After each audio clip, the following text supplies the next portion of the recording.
Climate Central did a new study here that shows an alarming kind of trend here of heat-related illnesses, injuries, or worse, are on the rise here. Right, they're on the rise and they far outpace any other weather-related kind of event. And going back to that AC forecast, you know, many people may not be fortunate enough to have AC, and with rising temperatures here, they will be more susceptible to the changes that we're going to see, and they're at increased risk here as we continue to see these dangerously hot temperatures. So our partners here at Climate Central kind of found the threshold for each city based off of climatology. You know, if you live in an area for a certain amount of time, eventually you get more acclimated and used to that climate. So they kind of set the temperature thresholds of here in Austin, what would be kind of the comfortable living standard, but if you exceed that, when does your life risk here in terms of heat start to increase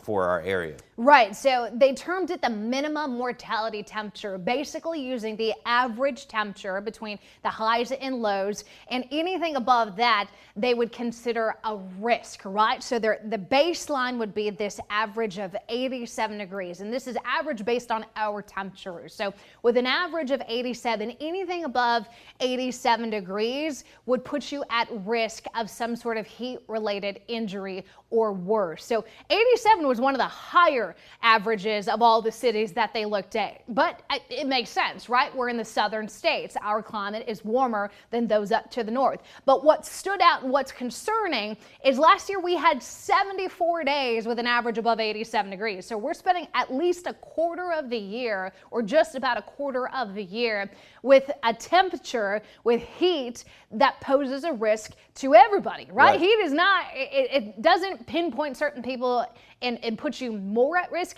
Everybody is at risk of extreme heat. It's just those vulnerable populations we pay attention to more, those who don't have AC, those who don't have a fan. But this was also a statistic that stood out.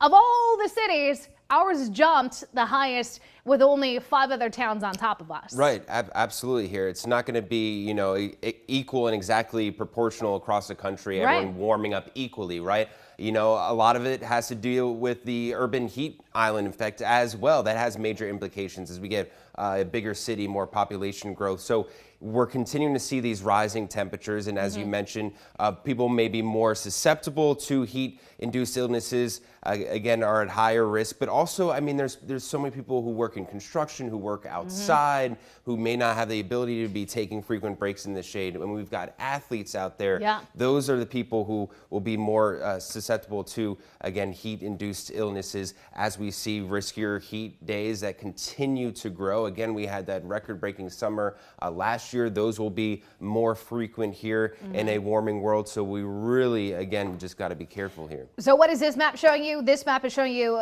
since 1970. So looking at these averages, we now see 53 more days of an average temperature above 87 degrees. So 53 more days than back in the 70s, where we're having to pay attention to this extreme heat. So extreme heat and climate change are very much correlated, because like I said, a tornado or a hurricane, those are so micro scale compared to the effect a heat dome would have on an entire city, entire area, entire state. So we know heat affects more people, which is why, unfortunately, it also kills more people. So we're being mindful of this.